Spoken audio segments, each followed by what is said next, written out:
So I posted that just awfully long video yesterday, and I was thinking about it and how I was kind of in a funk then, and I still am. I was just thinking about it and the weirdness of my psyche and my uh,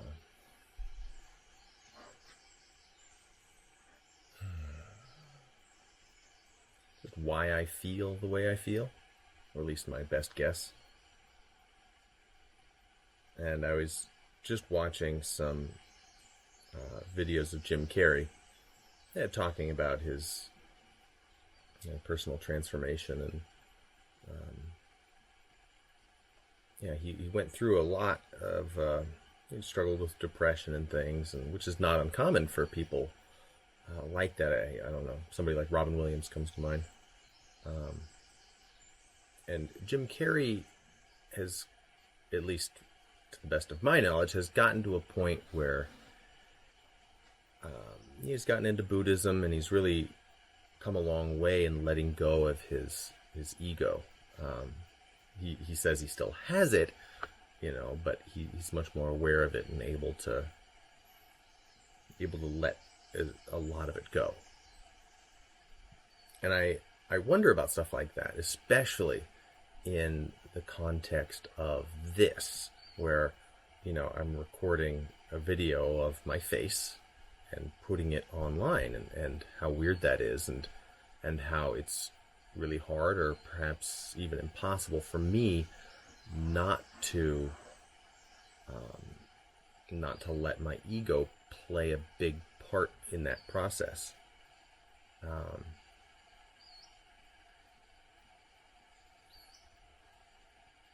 It's so funny because our egos, at least mine, thinks I'm really important, and I can definitely get to a place mentally where I acknowledge that I'm also not important at all,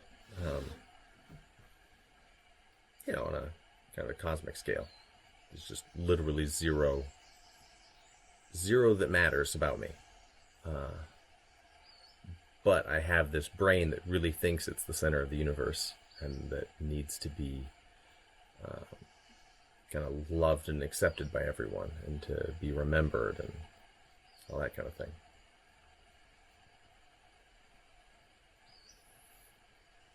And I wonder about things like, you ever hear stories about, a startup or a tech CEO that then kind of ditches it all and ends up doing some, I don't know, teaching surfing in Central America or something, and they give up all this stuff that they had. Like, they had this insanely expensive house in Silicon Valley, and they had all of the fancy shit, and then they got to the point where they realized it wasn't making them happy, and they needed something drastically different, and they did something really different.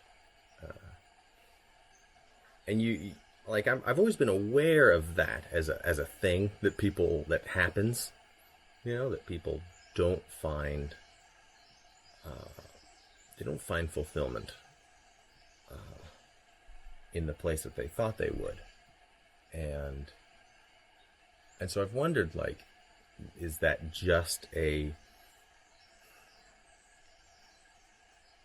it something that you can only do after you've gotten those things and learned for yourself that they don't do what you thought they would?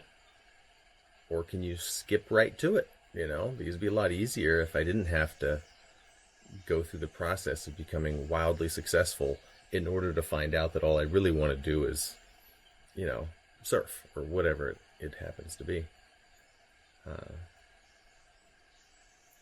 It'd be a lot easier for all of us if we could skip that middle part and go right to the better stuff. It's so funny to be aware of both of those things, and to acknowledge that I want stuff. I want nice stuff, and I want to be popular, and I want to be remembered, and I want all of those things. And yet, I can also see clearly that none of that really matters, and I could be the kind of person that that does something simple and engaging and rewarding in that same way that a kind of an ex Silicon Valley person might do. Like they might go and start farming or something, right?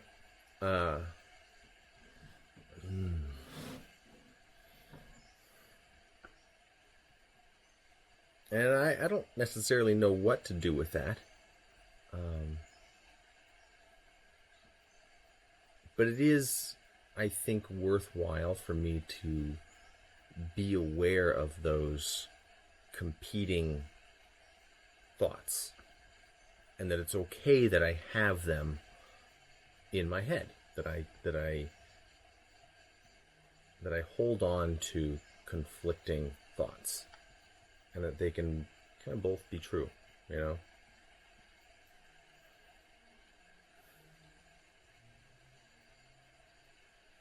But it may not do me any good to be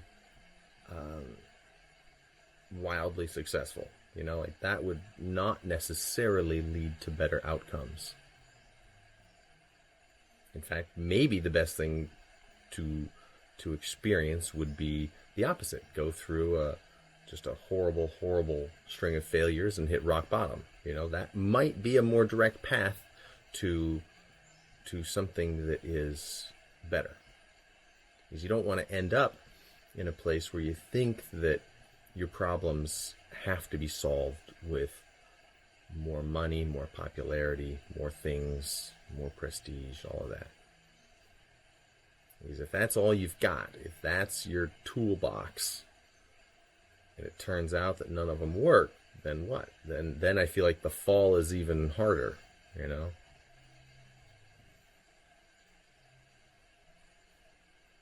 So then the question is, okay, so what do you do with that? And watching the interview with Jim Carrey, he basically was saying that fear is the opposite of love. And that we do things out of fear. That fear is what drives us in directions that aren't helpful, that ultimately hurt us, When will I stop saying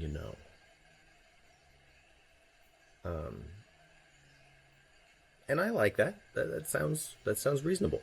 He says that we end up acting. We act in fear, but we call it being practical. We think that, I'm going to do the sensible thing, when really that's a cover for us doing the thing that doesn't scare us.